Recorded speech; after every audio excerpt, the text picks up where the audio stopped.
Captain Jake Morrison stood on the bridge of the HMS Nightfall and looked out at the stars. The ship moved through space like a ghost. Nobody could see it coming. The dark matter technology made the ship almost invisible to any scanner or radar. System in the Galaxy. Jake had been captain of this strange vessel for 2 years now. He still remembered the day when Earth scientists first discovered how to use dark matter. It happened by accident during an experiment with quantum tunneling.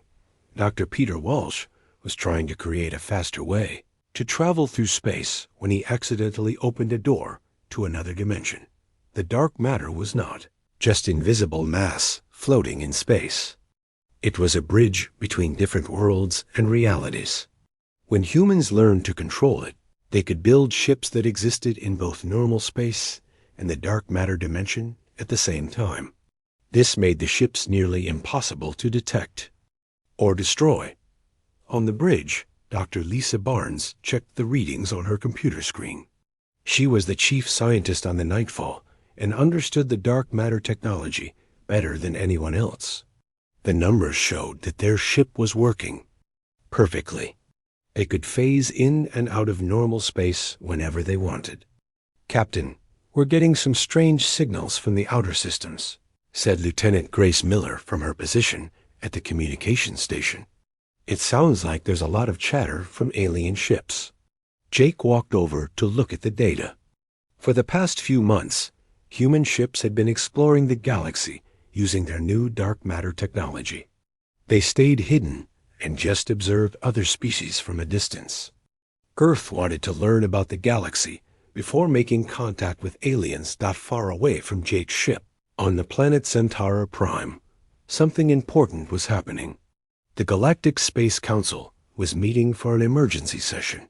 Representatives from 47 different alien species sat in a huge circular chamber. They all looked worried and scared. Ambassador Kethfer of the Zellonian Empire stood up to speak. His blue skin was darker than usual, which meant he was very concerned. "Fellow members of the council," he began, "we have a serious problem. Our deep space monitoring stations have detected something that should not exist."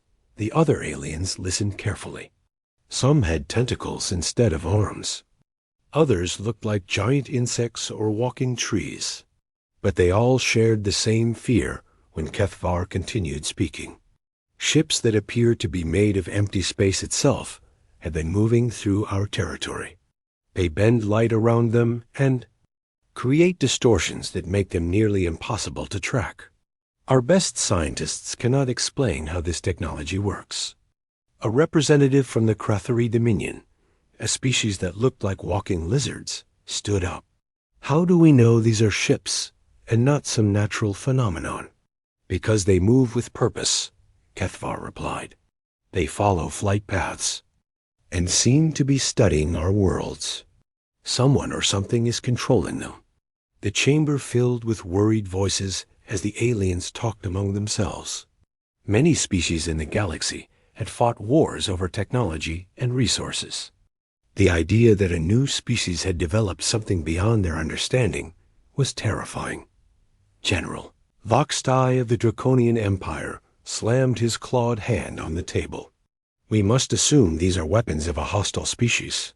No peaceful race would develop technology that allows them to spy on others without being detected." Back on Earth, Admiral Roy Carter sat in his office at the Global Defense Command.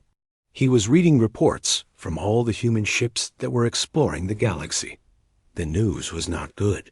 Several alien fleets had started moving toward human-controlled space.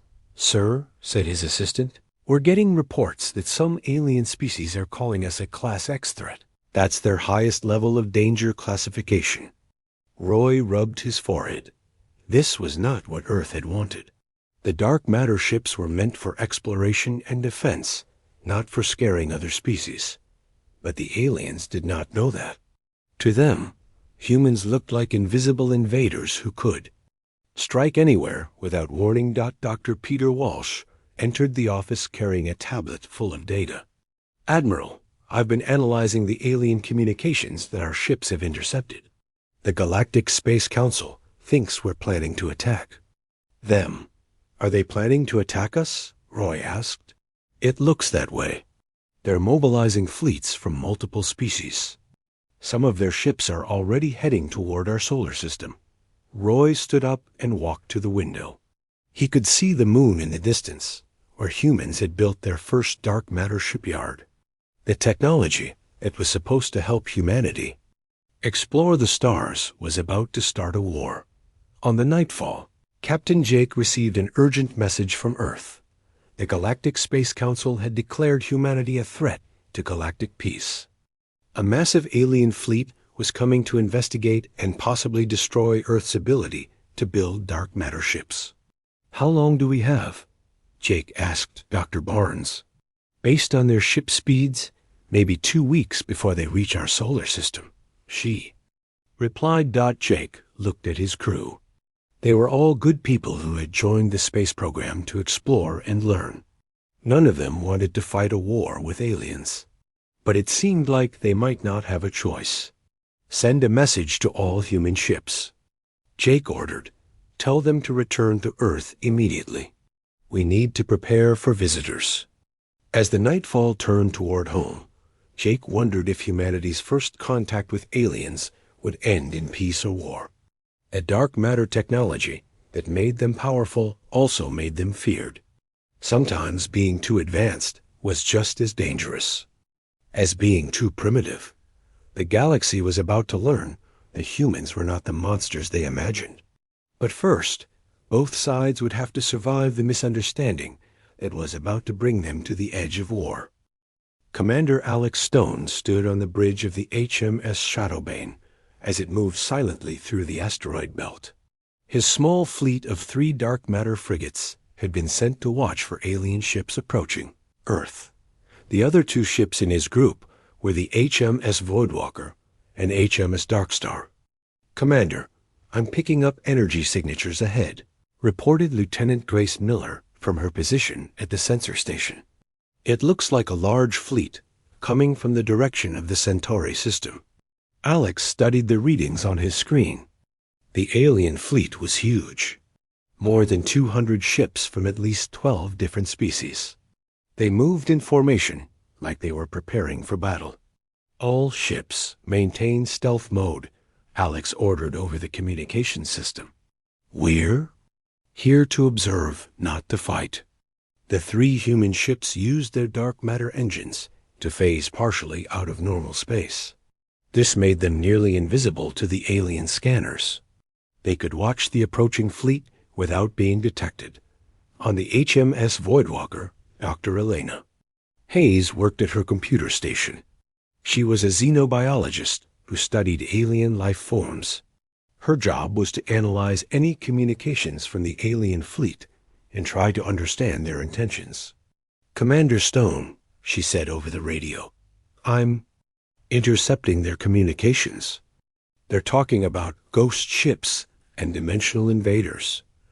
They think we're some kind of supernatural threat. Alex frowned. This was exactly what Earth had been afraid of.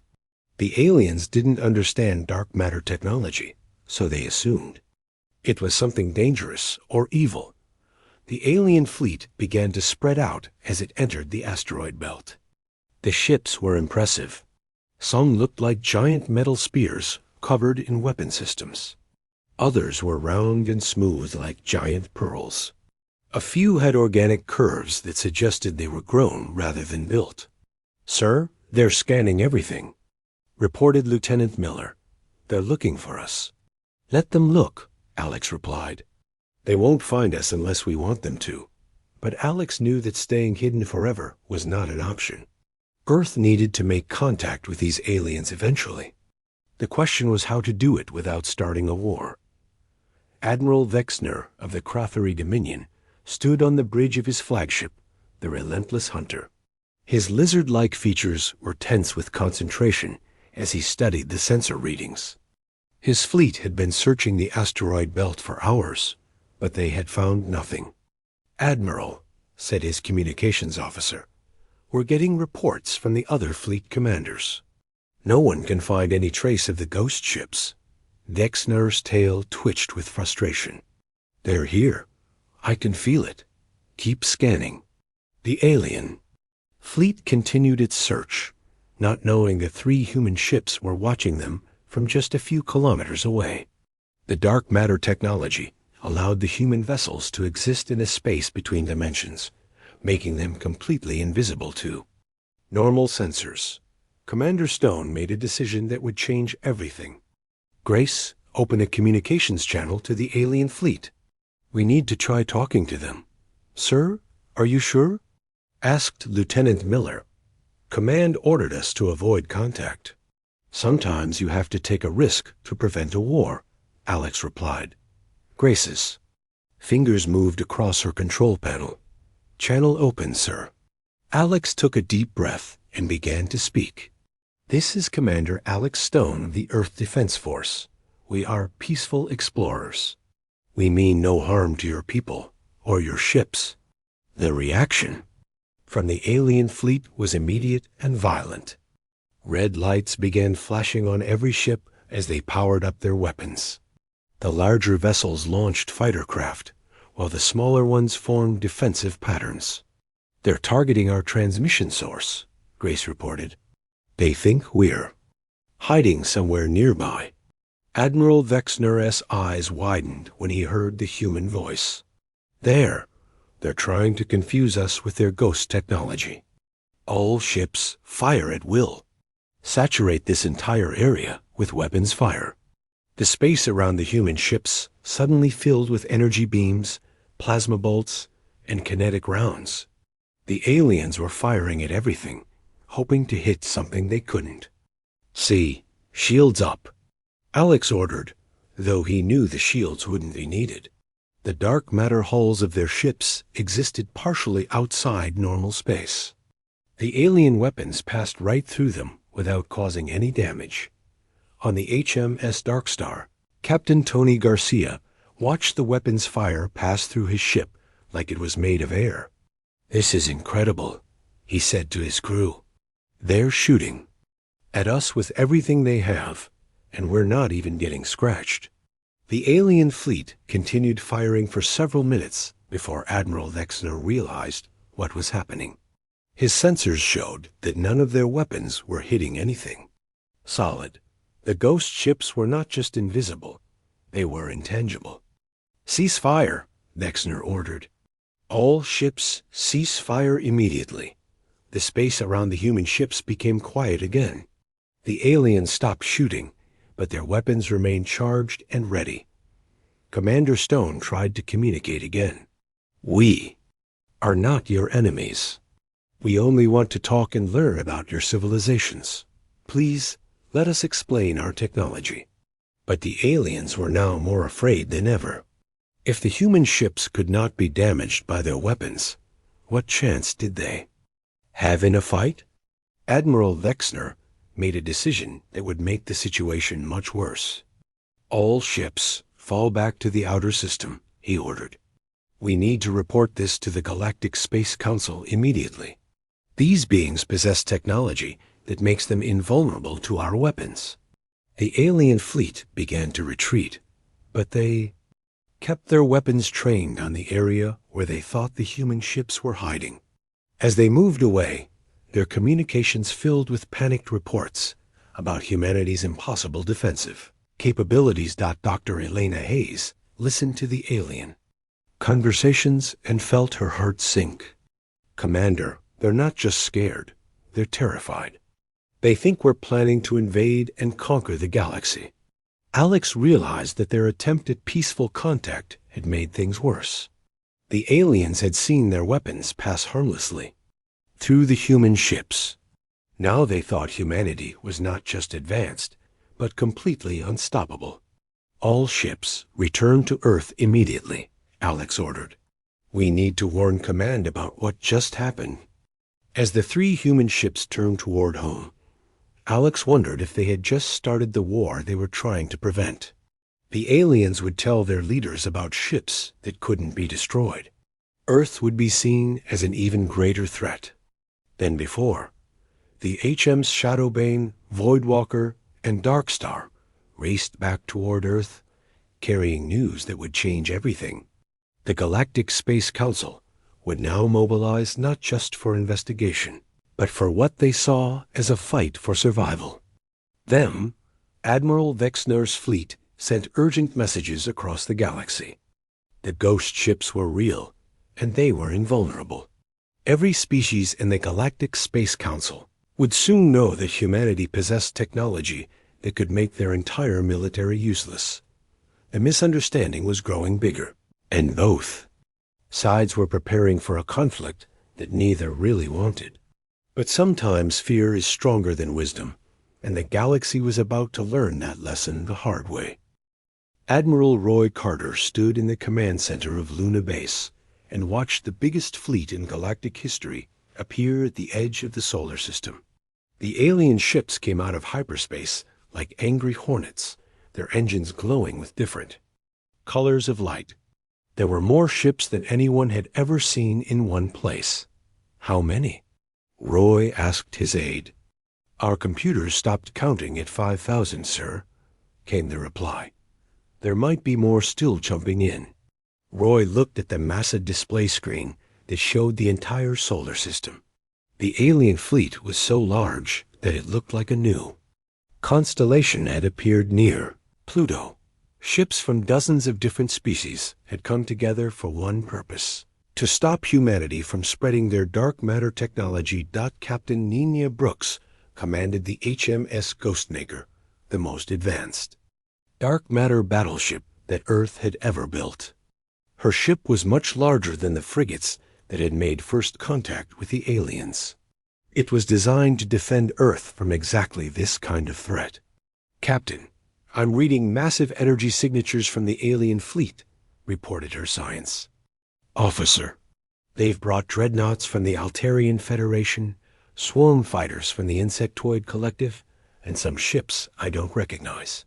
Nina studied the tactical display. Earth's defense fleet consisted of only 12 dark matter vessels. They were outnumbered by more than 400 to 1. But she knew that numbers didn't always decide battles. All ships maintain formation around Earth, Nina ordered. We're not here to attack. We're here to protect our home. The alien fleet's flagship was a massive battlecruiser called the Eternal Dominion. It belonged to the Draconian Empire and was commanded by General Vox Tai. The ship was 3 kilometers long and covered with enough weapons to destroy a small moon. General Vox Tai stood on his bridge and looked at the readings from his sensors. Where are they? He demanded. Our intelligence said they have 12 ships defending Earth. Sir, we're not detecting anything, replied his sensor officer. Either they're not here, or their stealth technology is even better than we thought. Vox Tai's eyes narrowed. The dragon-like general had fought in many wars, but he had never faced an enemy he couldn't see. Open a channel to Earth. It's time to give them our ultimatum. On Earth, President Karen Lewis sat in the Situation Room with her advisors. The weight of the moment pressed down on everyone in the room. The decisions they made in the next few hours could determine whether humanity survived or became extinct. Madam President, said her communications officer, we're receiving a transmission from the alien fleet. General Vox Tai's voice filled the room. His words were translated by computer, but the anger in his tone was clear. People of Earth, I am General Vox Tai of the Galactic Space Council Grand Fleet. You have developed technology that threatens the peace and stability of our galaxy. The general continued, we demand that you surrender your dark matter technology immediately. You have one standard galactic day to comply. If you refuse, we will be forced to take action to protect the galaxy from your threat. President Lewis looked around the room at her advisors. Dr. Peter Walsh, the scientist who had discovered dark matter manipulation, shook his head sadly.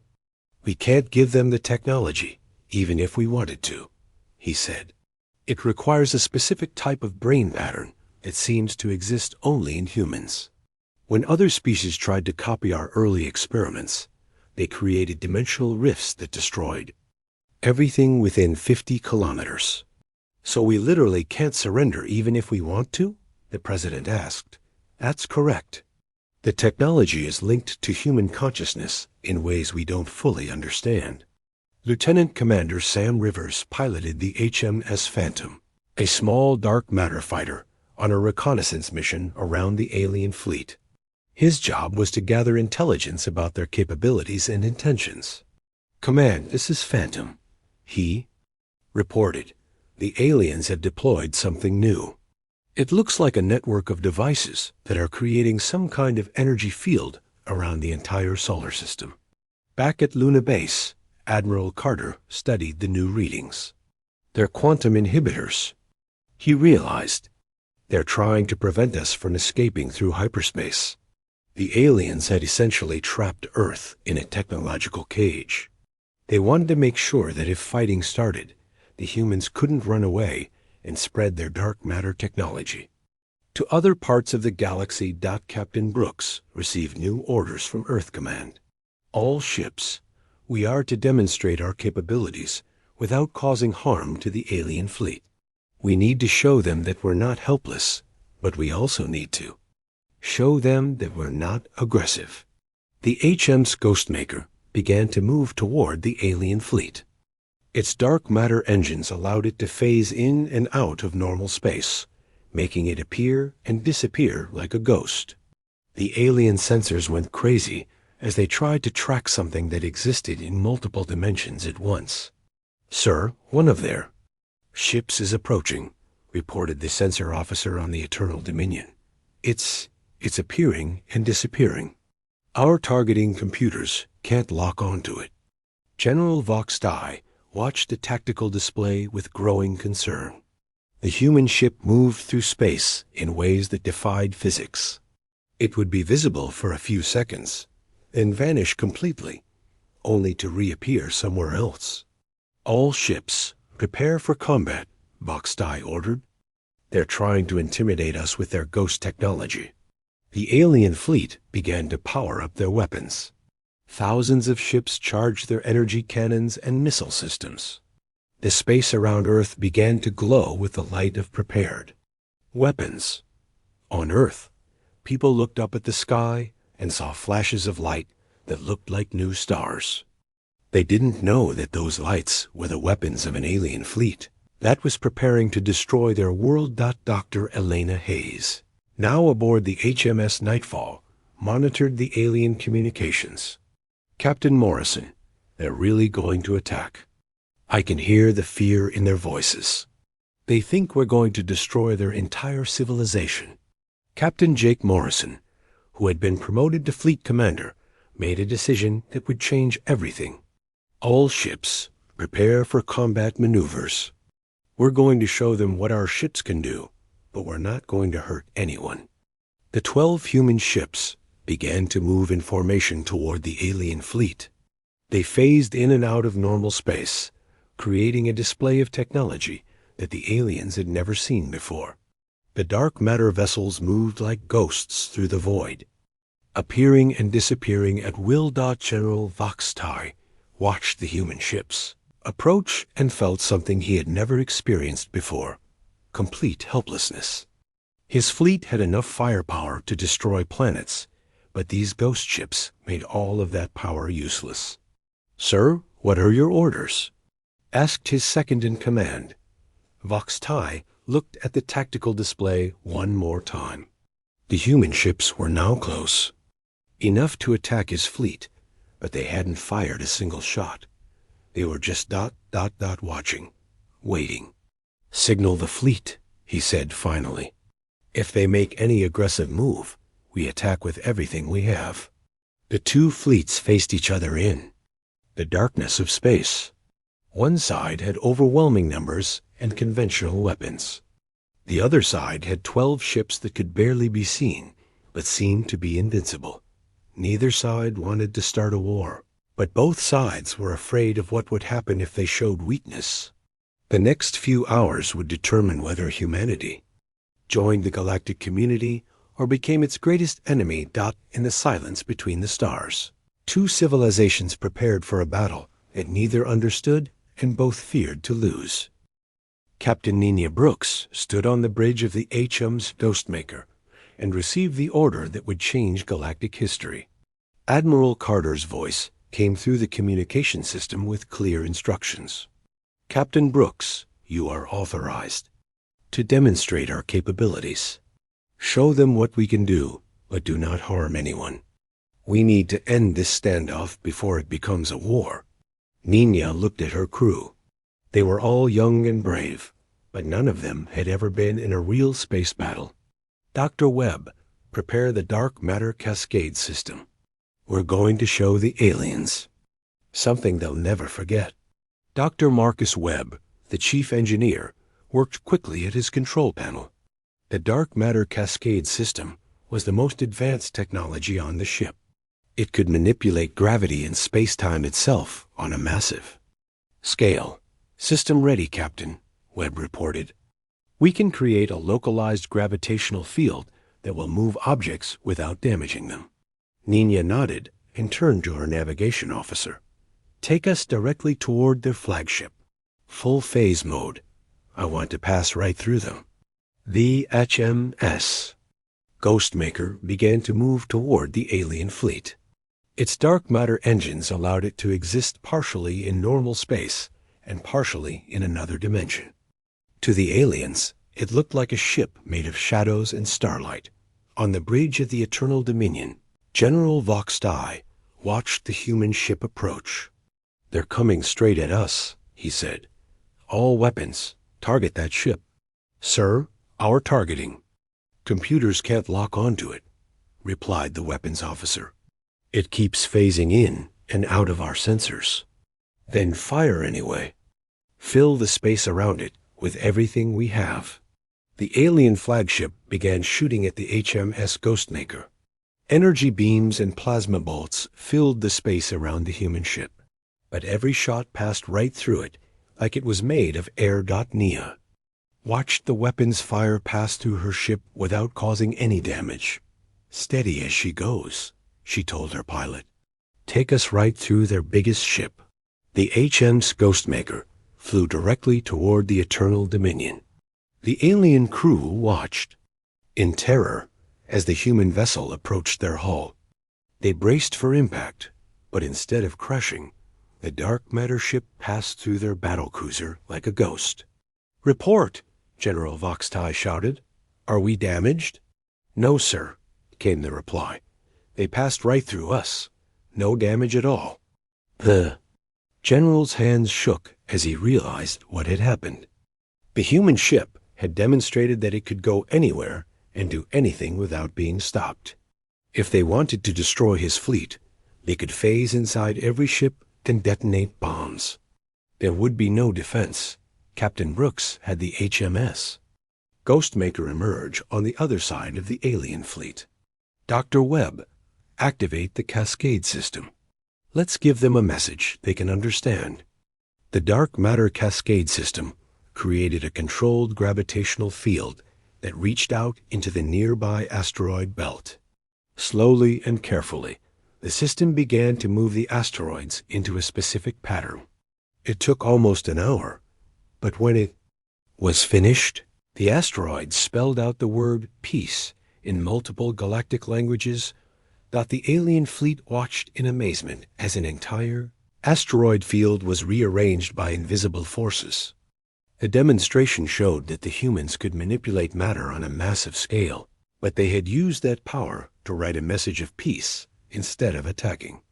Ambassador Kethver, who was aboard one of the smaller ships in the fleet, spoke to General Voxtai over the communication system. General, perhaps we should reconsider our approach. They could have destroyed us all by now, but instead they're trying to communicate. But Voxtai was too proud and too scared to back down. It's a trick, he declared. They're trying to make us lower our guard. All ships, attack formation. We cannot let them escape to spread this technology across the galaxy. The alien fleet began to move into attack position. Thousands of ships powered up their weapons and prepared to fire everything they had at the human vessels. The space around Earth began to glow with the light of prepared weapons. Captain Tony Garcia commanded the HMS Wraith, one of the smaller human ships. He watched the alien fleet prepare to attack and felt his heart race. All ships, they're really going to do it, he reported. They're going to attack with everything they have. The alien attack began like a storm of fire and lightning. Thousands of energy weapons fired at once, creating a web of destruction that filled the space around the human ships. Plasma bolts, laser beams, and kinetic rounds all flew toward the dark matter vessels. But just like before, every shot passed through the human ships without causing any damage. The dark matter hulls existed partially outside normal space, making them immune to conventional weapons. Cease fire. Some of the alien commanders began to shout, "We're hitting our own ships." In the chaos of the massive attack, several alien vessels had been caught in friendly fire. Their own weapons were bouncing off the human ships and hitting other members of the fleet. 3 ships were badly damaged, and one was in danger of exploding. Captain Garcia saw what was happening and made a decision that surprised everyone. "Take us to that damaged ship," he ordered. "We're going to help them." The HMS Wraith moved toward the alien vessel that was about to explode. Using its dark matter manipulation technology, the human ship created a protective barrier around the damaged alien craft. The energy from the explosion was absorbed harmlessly by the dark matter field. The alien crew was saved by the same technology they had been trying to destroy. The irony was not lost on many of the fleet commanders who witnessed the rescue. Dr. Rachel Clark was aboard the HMS Nightfall, working as a diplomatic specialist. She had been trying to establish communication with the aliens for hours. Finally, she managed to get a direct link to Ambassador Kethver. "Ambassador, please listen to me," she said. "We are not your enemies. Our technology is not a weapon. We use it for exploration and defense, just like you use your ships." Kethver's voice was cautious but interested. "Then why do you hide from you? Why do you watch our worlds from the shadows?" "Because we were afraid," Rachel replied honestly. "We knew that our technology would frighten you. We wanted to learn about your people before we made contact. We never meant to seem threatening."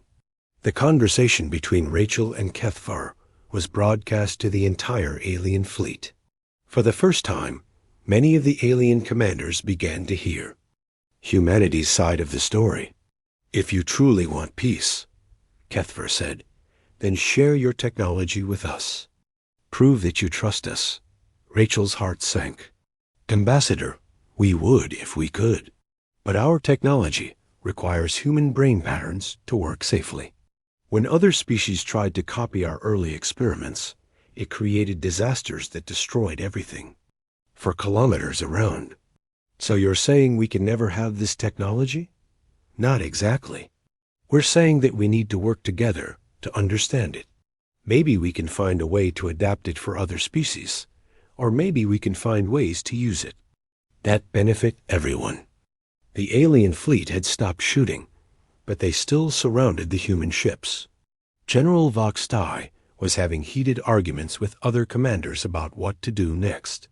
Some wanted to continue the attack, while others thought they should try to negotiate. Captain Brooks received a message from Earth Command. "All ships maintain defensive positions. Do not attack unless directly threatened. We're going to try to resolve this peacefully." The standoff continued for hours. The alien fleet had thousands of ships, but they now knew that their weapons were useless against the human vessels. The humans had only 12 ships, but they had demonstrated technology that seemed almost magical. Neither side knew what to do next. The aliens were afraid of humanity's power, and the humans were afraid of starting a war with the entire galaxy. Both sides wanted peace, but neither side knew how to achieve it. The silence between the stars was broken only by the quiet hum of engines and the occasional diplomatic transmission. The fate of two civilizations hung in the balance, waiting for someone to find a way to bridge the gap between fear and understanding. In the darkness of space, 12 human ships faced 5,000 alien vessels. The greatest standoff in galactic history had begun, and nobody knew how it would end. Captain Jake Morrison was trying to find a way to end the standoff when his communications officer received an urgent message from the edge of the galaxy. The signal was weak and filled with static, but the words were clear enough to change everything. "This is Emergency Station Alpha 7 on the Galactic Rim," the voice said. "We are under attack by unknown forces. Massive fleet of antimatter vessels approaching from outside the galaxy. They are destroying everything in their path. Request immediate assistance." Jake looked at his crew with concern. "Antimatter vessels? That's impossible. Nothing can control antimatter on that scale." Dr. Lisa Barnes worked quickly at her science. "Station. Captain, I'm picking up energy readings from the outer galaxy. Something big is coming this way, and it's moving faster than anything we've ever seen." The message was picked up by both the human and alien fleets. Within minutes, long range. Sensors confirmed the worst fears of everyone in the solar system. A massive fleet of unknown ships was approaching the galaxy, and they were destroying entire star systems as they traveled. General Vox Tai received the same reports on his flagship. His communications officer looked pale as he delivered the news. "Sir, the outer colonies are reporting complete destruction. Whole star systems are being consumed by some kind of energy field." "How many ships?" Vox Tai demanded. "Unknown, sir, but early estimates suggest thousands of vessels, each one larger. And our biggest dreadnoughts." Ambassador Kethver contacted both the human and alien fleets. "This changes everything," he announced. "We face a threat that could destroy all of us. Perhaps it is time to put aside our differences and work together." Captain Morrison made a decision that would save the galaxy. "Open a channel to General Vox Tai. I want to speak with him directly." The communication was established, and for the first time, the human and alien commanders spoke face to face. Vox Tai's reptilian features were stern, but no longer hostile. "General," Jake began, "our dark matter technology might be the only thing that can stop these antimatter invaders. But we'll need your conventional weapons to support our ships." Vox Tai considered the proposal. "You're asking me to trust you with the safety of our entire galaxy. I'm asking you to help us save it." Jake replied. Dr. Lisa Barnes worked with alien scientists to analyze the approaching threat. The antimatter ships were unlike anything in the galaxy. They seemed to consume normal matter and convert it into pure energy, using that energy to power their advance. "They're called the Void Devourers," reported Dr. Marcus Webb after studying the alien data. "They've been moving from galaxy to galaxy, consuming everything they find. They feed on matter itself." The combined human and alien fleets began working together to prepare for the coming battle. Human engineers shared their knowledge of dark matter manipulation, while alien scientists provided data about conventional weapons and tactics. Admiral Roy Carter coordinated the joint operation from Luna base. "The plan is simple," he explained to the fleet commanders. "Our dark matter ships will phase through the enemy's defenses and attack their power cores. Your conventional weapons will provide covering fire and destroy any ships we disable." The battle took place in the Vega system, where the Void Devourers had stopped to consume a star. The combined fleet arrived to find the alien invaders feeding on the star's energy, causing it to flicker and dim. Captain Nina Brooks led the dark matter ships in the first assault. "All ships phased to maximum depth. We're going in." The HMS Ghostmaker and its sister ships became almost invisible as they approached the antimatter fleet. The Void Devourer's ships were massive and black, absorbing light instead of reflecting it. They looked like holes in space itself. "My God," whispered Dr. Webb. "They're not just using antimatter. They're made of it." The human ships phased through the enemy's hull armor and attacked their power cores from the inside. The dark matter technology allowed them to exist in the same space as the antimatter ships without being destroyed. Meanwhile, the alien fleet provided covering fire from a safe distance. Their weapons couldn't penetrate the Void Devourer's defenses, but they could destroy the smaller ships that tried to escape. Captain Tony Garcia piloted the HMS Wraith deep into the enemy formation. "I'm detecting multiple power cores," he reported. "These things are huge. Each ship is like a small city." The battle lasted for hours. The human ships darted in and out of the enemy vessels like ghosts, destroying their power systems from within. The alien fleet caught and destroyed any Void Devourers that tried to escape. General Voxtai watched the battle with amazement. "They're actually doing it," he said. "The human ships are tearing them apart from the inside, but the victory came at a cost." The HM's Dark Star was caught in Anne,